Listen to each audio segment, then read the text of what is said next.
저희는 11월 한 달 동안 예수님의 리더십이라는 주제의 말씀을 나누고자 합니다.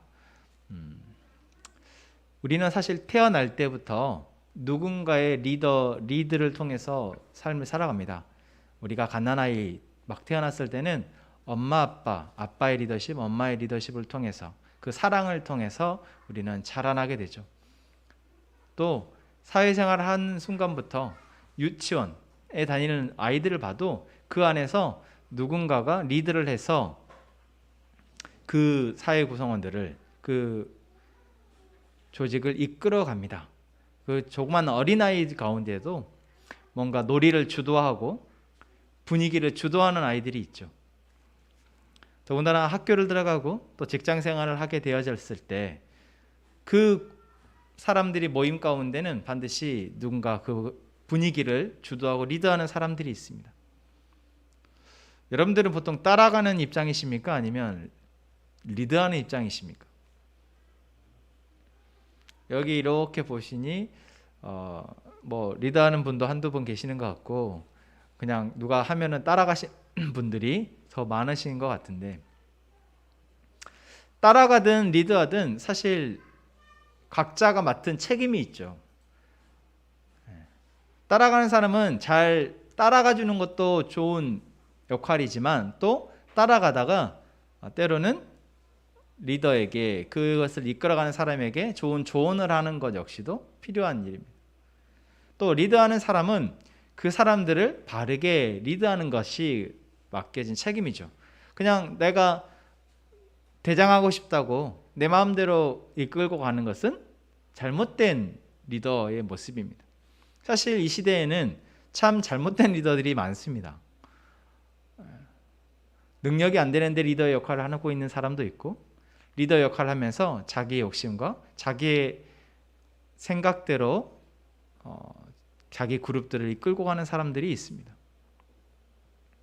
그러다 보니 지난 말씀에서도 그랬듯이 우리는 사람들을 믿고 신뢰하는 것이 안 되는, 믿을 사람이 없다라고 생각하는 그러한 안타까운 상황 가운데 살아가고 있는 것이죠. 그러나 지난 말씀 기억나십니까? 내가 믿을 사람이 없다고 생각하는 것이 가장 불행한 일이다라는 것. 내가 믿고 따를 사람, 내가 신뢰할 수 있는 사람이 없다라고 여기는 것이 가장 불행한 일이며 불행한 사람이다라는 것입니다. 정말로 얘가 믿을 사람이 없는 것이 아니라 그러한 믿을 사람을 발견하지 못한 것입니다. 내가 믿고 따를 사람과 함께 있지 못한 것이지 믿을 사람이 없는 것이 아니다라는 거죠. 그래서 저희는 내가 믿고 따를 사람이 어떠한 사람일지 정말 이 시간, 이 한 달의 말씀을 통해서 저희가 발견하기를 원합니다. 또한 내가 그래도 부족하지만 또 다른 누군가에게는 그러한 믿고 따를 사람이 되어줘야 한다라는 것이죠. 그래서 그러한 우리가 또 되도록 위해서 우리가 무엇이 필요한지를 함께 찾아가는 그러한 한 달이 되기를 원합니다. 아멘. 네, 저희가 예수님 하면은 어떤 분이십니까? 여러분에게 예수님 어떤 분이시죠? 우리 정종열 형제님, 우리 형제님에게 예수님 뭐 그냥 말씀하시면 돼요. 예수님 하면 어떤 분이신가요?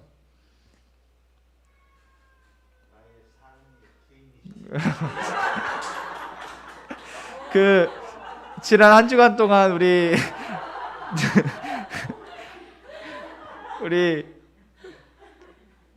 임양신 자매님으로부터 계속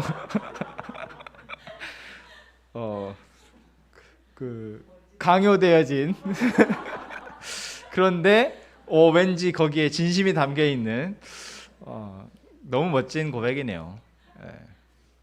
뭐 좋습니다. 주인, 여러분에게 사실 우리가 제일 좋은 거는 그분이 나의 주인이시다고 고백하고 그분을 나의 주인으로 여기며 따라가는 게 제일 편합니다. 그렇잖아요. 돈 많고 힘 있는 사람이 나의 주인이에요. 근데 그 주인이 나를 사랑하기까지 해. 그것보다 좋은 게 어디 있어요? 그분 믿고 내가 마음껏 그분이 시키는 거 하면서 살면 내 삶이 가장 편안하고 가장 의미가 있어. 그것보다 더 좋은 게 어디 있겠어요? 사실 우리가 예수님이 우리의 주인이 되시는 것은 바로 그러한 은혜가 있는 것입니다. 그래서 여러분, 저는 간절히 바라건대 여기에 있는 우리 모두가 예수님이 나의 주인이시다는 것을 온전히 인정하고 그분을 주인으로서 여기며 남은 평생을 살았으면 좋겠습니다. 그러면 우리가 걱정하고 근심할 게 뭐가 있어요? 내게 맡겨진 시간, 그 주인이 시키시는 일을 그 주인이 주시는 돈과 주인이 주시는 힘으로, 지혜로 살면 되는 거니까. 우리 모두 함께 행복한 가정 여러분, 예수님이 주인 되시는 남은 인생을 사시기 바랍니다.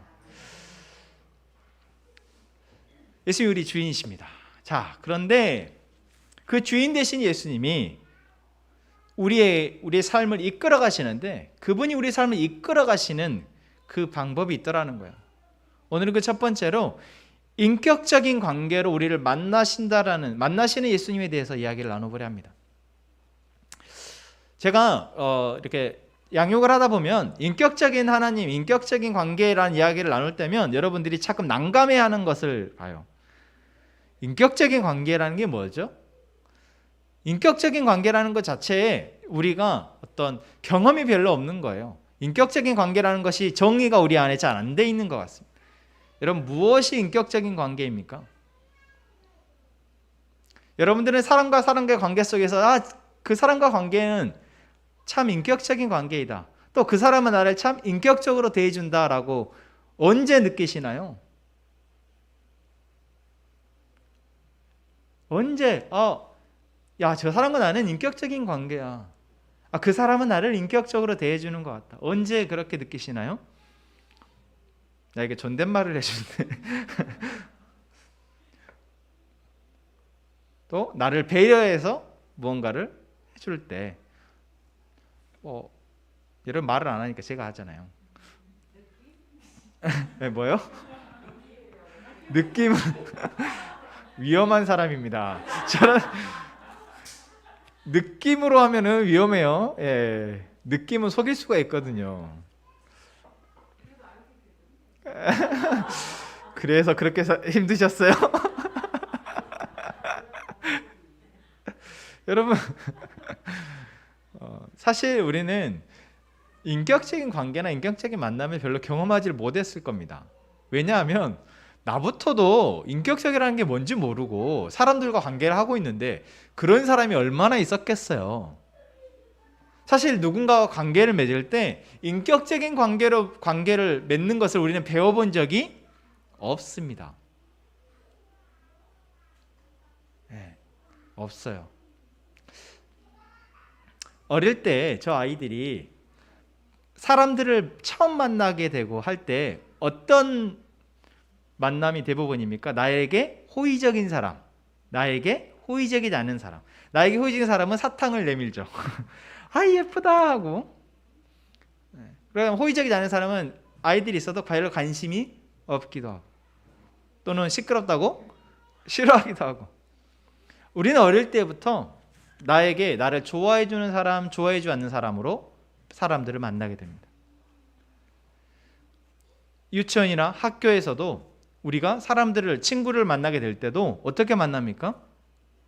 나랑 좀 관심사가 같아서 나랑 재밌게 놀만한 애, 또는 말을 통하는 애, 아니면 나에게 잘해주는 애, 안 잘해주는 애, 이렇게 우리가 사람들의 관계를 만나고 맺습니다. 또 사회에 나가면 어떻습니까?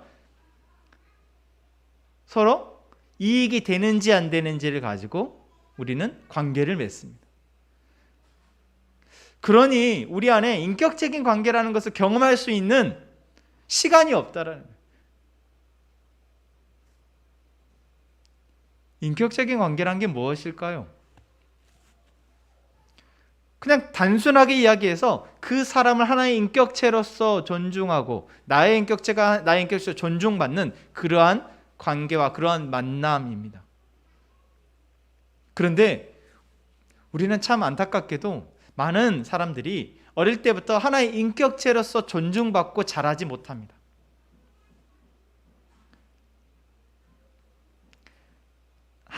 그 사람 자체가 어떠한 모습을 하고 있고 어떠한 것을 하든 안 하든 하나의 인격체로서 존중받고 대우받는 그러한 모습으로 우리는 자라나지 못한다라는 거죠. 그저 내가 뭘 하냐 안 하느냐, 내 모양이 얼굴이 어떻게 생겼느냐 안 생겼느냐에 따라서 우리는 이미 그 본질이 아닌 그 외양으로서 우리는 판단되어지고 관계를 맺게 되어진다라는 것이죠. 우리는 사실 그러한 상황 가운데 살아가고 있고, 지금 우리도 누군가와 관계를 맺을 때 사실 그렇습니다. 여러분, 저를 어떻게 생각하십니까? 목사 정려안으로 생각하시잖아요. 네. 여러분, 제가 어떠한 생각을 하고 어떠한 고민을 가지고 있는지 혹시 궁금해는 해보셨습니까? 아, 예, 궁금해요. 정려안이라는 사람이 어떠한 사람인지 여러분 관심이 있으셨나요? 별로 없으시죠? 그냥 목사 정려안으로만 여러분 저를 만나셨으니까. 아니에요? 예. 우리는 대부분 누군가 만나게 됐을 때 사실 그 사람 자체가 궁금하고, 그 사람의 본질과 내가 뭔가 소통하고 원하기보다는 그저 내가 원하는 방향의 대화가 되어지거나 내가 원하는 방향의 관계가 맺어지기를 우리는 보통 원한다라는 것입니다. 근데 여러분, 잘 생각해 보십시오. 내가 누군가와 관계를 그렇게 맺으려 하는데 그 사람은 안 그러겠냐고요. 그러니 서로 눈치를 보고 서로 적당한 거리를 두고 관계를 맺게 되어집니다.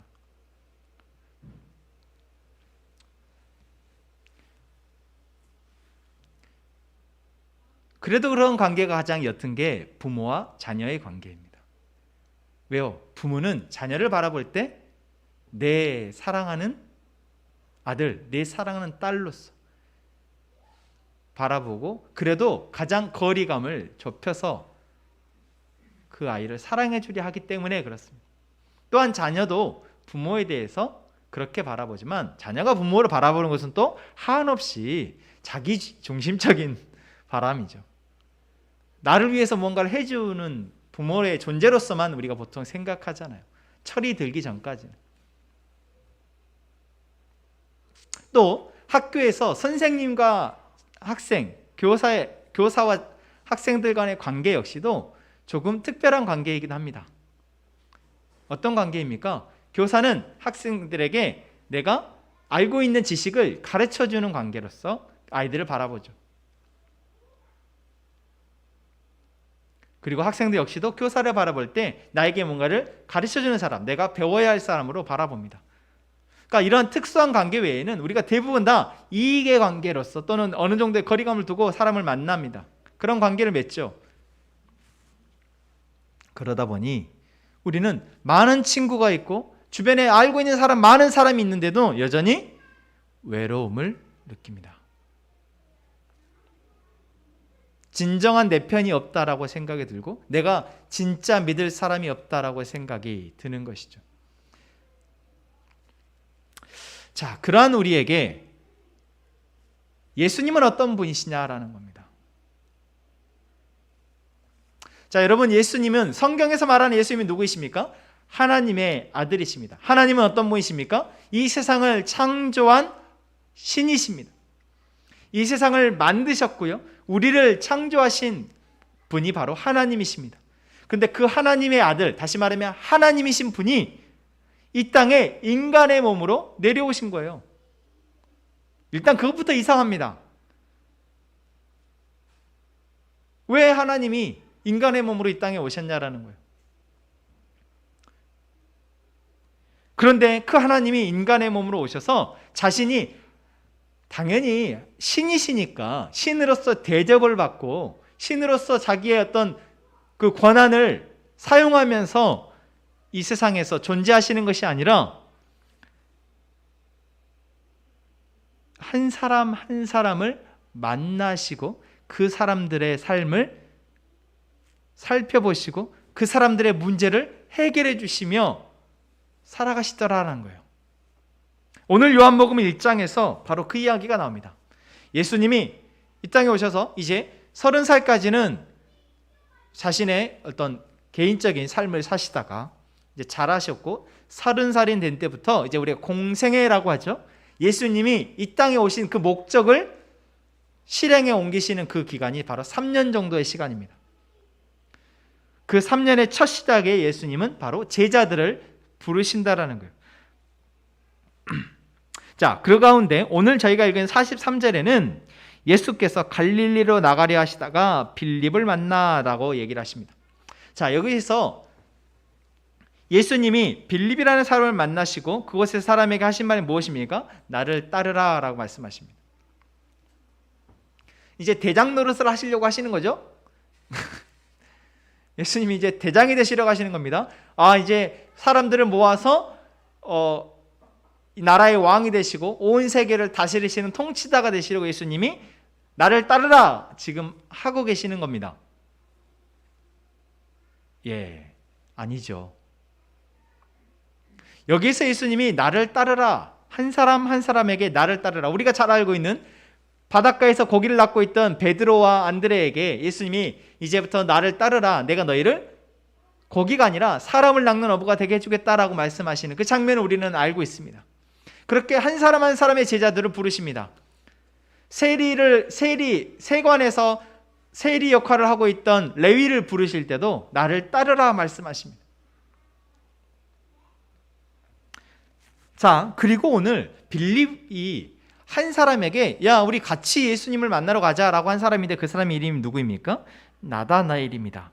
이 나다나엘이라는 사람은 누구인지 정확하게 나오지 않지만 이 나다나엘이 예수님에 대해서 빌립의 말을 듣고 예수님에 대해서 한 말이 있습니다. 뭐라고 얘기하고 있습니까? 무슨 나사렛에서 선한 것이 날 수 있냐라고 얘기합니다. 왜 이 말을 합니까? 빌립이 그 전에 이렇게 얘기하고 있기 때문에 그렇습니다. 내가 한 선지자를 만났는데 그 사람이 바로 구약의 모세 율법에 기록되어진 선지자다 라고 이야기하는 것이죠. 다시 말하면 유대인들이 그토록 기다렸던 메시아가 바로 예수님인 것 같다라고 나다나엘에게 얘기한 겁니다. 그랬더니 나다나엘이 뭐라고 얘기한 겁니까? 나사렛에서 무슨 선한 것이 날 수 있냐라고 얘기합니다. 자, 나다나엘이라는 사람은 뒤에 보면 나오겠지만 예수님의 평가에 보면 참 선한 사람이다라고 얘기합니다. 그러니까 좋은 사람인 것이죠. 그리고 여러분, 빌립이라는 사람이 자기가 먼저 좋은 사람을 만났어요. 그런데 그 좋은 사람을 만난 것을 다른 사람에게 소개시켜주고 싶은 사람이 첫 번째 사람이 누구였어요? 나다나엘이었어요. 그러면 나다나엘이라는 사람은 사람과의 관계도 참 좋은 관계를 많이 맺는 사람이었던 겁니다. 그렇죠. 그런데 그런 나다나엘의 입에서 나사렛에서 무슨 선한 것이 날 수 있냐라고 얘기한다는 것이죠. 그러니까 우리가 좋은 관계를 맺어가고 있는 사람 가운데서도 우리는 여전히 우리의 안에 누군가의 사람에 대한 평가와 판단이 무엇이 들어있습니까? 선입견이라는 것이 들어있다는 거예요. 그리고 이 선입견에는 무엇이 있습니까? 이 사람이 나와 잘 친하게 지낼 수 있느냐 없느냐에 대한 선입견도 있고, 이 사람의 직업이 무엇이냐, 이 사람의 성별이 무엇이냐, 이 사람의 위치가 무엇이냐, 이 사람이 가진 돈이 있냐 없냐, 나에게 이익이 될 것이냐 안 될 것이냐에 대해서 우리는 판단을 하고 사람을 만난다라는 겁니다.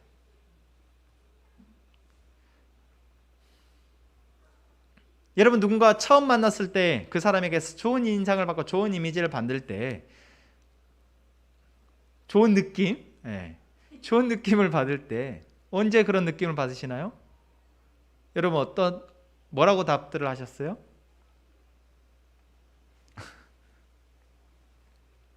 잘생기면, 예쁘면, 좋은 옷을 입으면, 뭔가 그 사람의 말투가 나긋나긋하고 상냥하고 좋으면, 그런 이야기들을 안 하셨죠? 그런 이야기들 정도는 안 하셨을 것 같아요.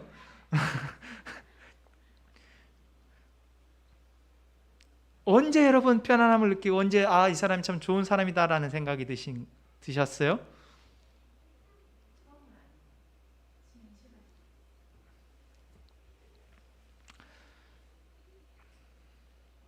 저는 그렇더라고요. 저도 참 많은 사람들을 만나잖아요. 그 중에는 처음 만나는 사람도 참 많습니다. 그런데 그 사람들을 만날 때 저는 그 사람이 뭐 목사인 경우도 많이 있고, 그 다음에 하나님 믿는 사람인 경우도 대부분이 많고, 사실 하나님 믿지 않는 사람과 대화를 나눌 때도 있지만, 저는 항상 들어가기 전에 이런 생각을 갖고 들어갑니다. 그냥 이 사람은 뭐뭐뭐라는 이름을 가진 사람, 어떠한 직업이나 어떠한 뭐 위치나 이런 것들에 대해서는 내가 하나도 알고 있는 것이 없다라고 생각하고 그 사람을 만나려 합니다. 그리고 그 사람 누군가를 만나려 할 때도 어떤 목적이 있어서 내가 만난다라고 생각하지 않고 만나려 합니다. 그저 백지와 같은 상태에서 그 사람을 만나게 되는 거예요. 그래서 하나씩 그 사람의 이름부터 그 사람의 관심사나 그 사람이 하고 있는 일이나 그 사람의 생각이나 이런 것들을 하나씩 이야기를 나눠가면서 알아가는 재미가 있어요. 그런데 사람이다 보니까 눈에 보여지는 것에, 그 사람의 말투에 자연히 내 안에 그 사람에 대한 이제 데이터가 누적되면서 판단이 될 수밖에 없다라는 거예요. 아무리 내가 그런 마음을 갖고 만나려 해도.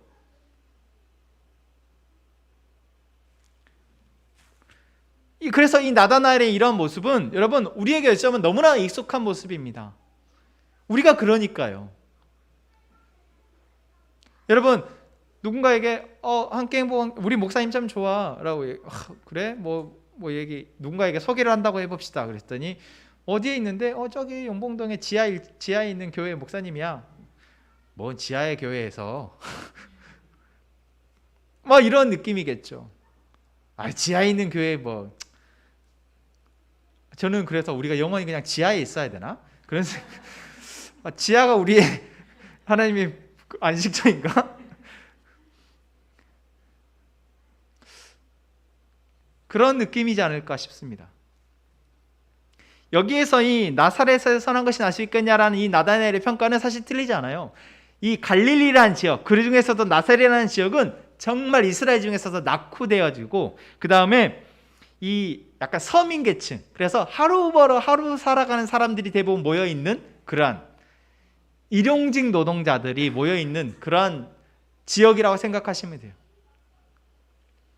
그러니 이 나다나엘 입장에서는 그래도 지식층이고 조금 사회적 지위도 있는 사람의 입장에서는 별로 거기 출신 사람이 어떻게 메시아가 될 수 있냐라고 말할 수 있는 거죠. 자, 그런데 예수님은 어떠셨습니까? 예수님은 나다나엘을 만나시고 이렇게 얘기하십니다. 47절에 이렇게 얘기하죠. 보라, 이는 참으로 이스라엘 사람이라. 그 속에 간사한 것이 없도다. 우리는 예수님이 아니니까 그 사람의 속을 어떻게 알겠어요? 하지만 여기서 우리가 중요한 것은 무엇입니까? 예수님은 무엇을 보십니까? 그 사람의 본질을 보신다는 거예요. 그 사람 자체, 그 사람의 속을 보시고 계시다라는 겁니다. 우리는 한눈에 꿰뚫어 볼 수는 없어요, 사람을. 하지만 적어도 우리는 무엇을 하려 해야 됩니까? 그 사람의 본질이, 그 사람의 성품이, 그 사람 자체가 누구인지 알려야 한다는 것입니다. 예수님이 우리의 리더가 되신 이유는 무엇입니까? 그분은 우리를 누구, 무슨 직업에, 무슨 성별에, 무슨 돈을 얼마나 가지고 있고, 무슨 능력이 있는 사람이 아니라 그저 정료한 나의 모든 것을 아시고도 나를 사랑해 주시고 나를 구원하시기 위해서 이 땅에 오신 분이시기 때문에 그렇습니다. 여러분, 인격적인 관계라는 것은 무엇일까요? 인격 대 인격의 만남입니다. 그런데 우리는 참 그런 관계를 별로 경험해 본 적이 없어서 잘 모르겠어요. 하지만 예수님이 어떻게 하십니까? 그 사람의 그 겉껍질은 다 냅두고 그 사람 자체를 알려고 하시고 그 사람을 아시고 그럼에도 불구하고 그 사람과 함께 하시고자 한다라는 거예요. 여러분, 우리는 참 안타깝게도 누군가와 함께 하고자 할 때 나도 모르게 조건이 있습니다. 근데 인간이다 보니까 그럴 수밖에 없어요. 맨날 만나면 피곤한 사람 만나고 싶겠냐고요. 맨날 만나면 나한테 징징대는 사람, 내가 맨날 도와달라고 하는 사람, 내가 그 사람과 계속 만나고 싶겠냐고요. 계속 관계하고 싶겠냐고요.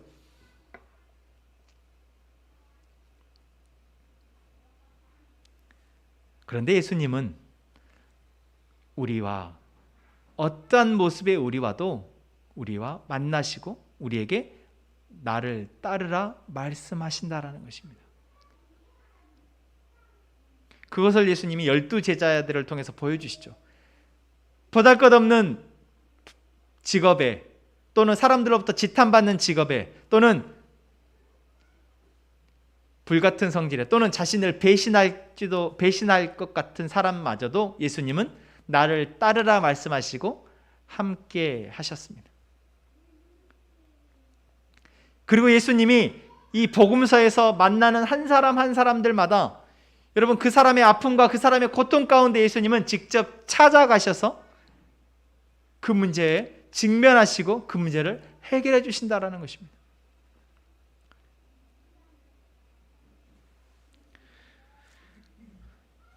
여러분, 우리는 예수님은 아닙니다. 우리는 예수님이 있을 수가 없죠. 그러한 능력도 없고 그러한 눈도 없습니다.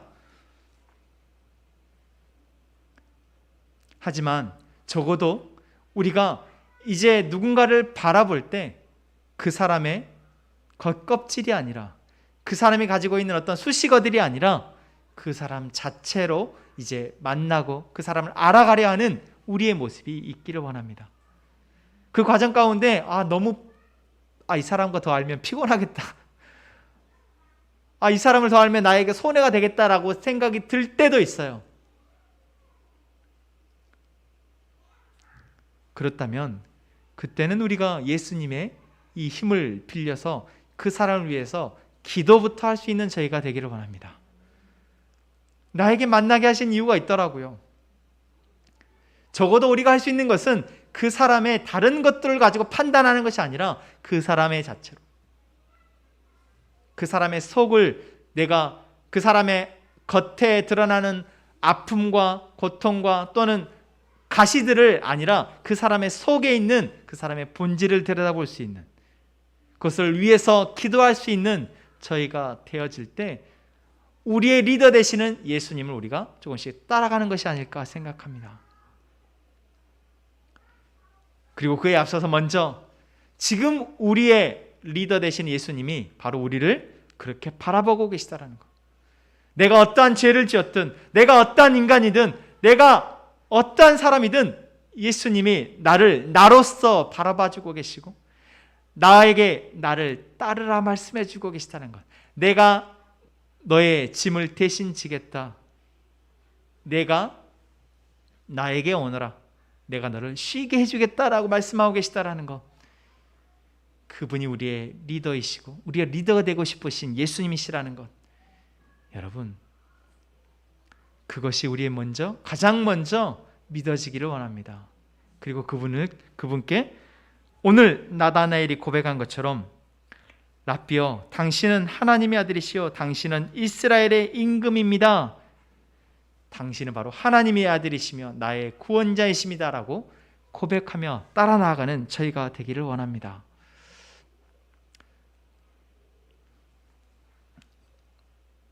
하나님은 예수님을 통해서 우리에게 진정한 인격적인 관계가 무엇인지를 보게 하십니다. 사실 사람 간의 관계 속에서 우리가 상처를 입었더라도 이것은 결국 온전한 관계를 통해서 회복이 되어져야 합니다. 사람으로부터 상처를 입었더라도 결국 사람을 통해서 회복이 되어져야 해요. 왜요? 그렇지 못하면 우리는 그 상처가 나를 계속해서 아프게 하기 때문에 그렇습니다. 그래서 먼저는 우리에게 찾아오신 예수님을 통해서 그 상처가 회복되어지기를 원합니다. 그리고 우리 공동체 안에서 또한 그러한 사람들과의 진실한 관계를 통해서, 인격적인 관계를 통해서 회복되어지기를 원합니다. 제가 이 말씀을 준비하면서 하나님이 우리에게 베푸신 이 은혜, 이 인격적인 관계를 통해서 우리의 상처나고 왜곡되어진 이 우리가 회복되어지기를 원하신다라는 것을 보게 됩니다. 그러네 아무리 예수님이 우리에게 말씀하시고 우리에게 따라오라 말씀하시고 내가 너와 함께 하겠다라고 말씀하셔도 내가 그 관계에 대해서 그 초대에 대해서 나의 상처난 것들로 인해서 따라 나서지 못한다면 오늘 나다나엘에게 내가 너를 무화과 나무 아래에 있을 때 보았다라고 말씀하신 예수님의 말씀에 사실 우리에게도 내가 너의 집에서 골방에서 내가 너의 직장에서 내가 너의 길거리에서 아파하고 상처받는 것을 내가 보았다라고 말씀하시고 있는 이 말씀에 내가 그 예수님의 음성에 아무도 나를 몰라주는데 예수님이 나를 알아주셨구나. 아무도 나의 마음을 아무도 나의 상처를 몰랐는데 아니 알려고도 하지 않았는데 예수님은 보시고 아시고 계셨구나. 이제 그분에게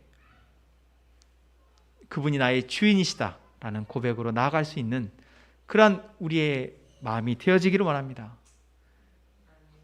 여러분 예수님이 우리의 모든 것을 아시고 우리와 관계하기를 원하십니다. 그 어떤 사람도 우리에게 줄 수 없는 그러한 인격적인 관계 예수님이 우리에게 주시며 이 시간 우리를 초대하십니다. 그분의 초대에 함께 응하는 저희가 되기를 소망합니다. 우리 함께 찬양합시다.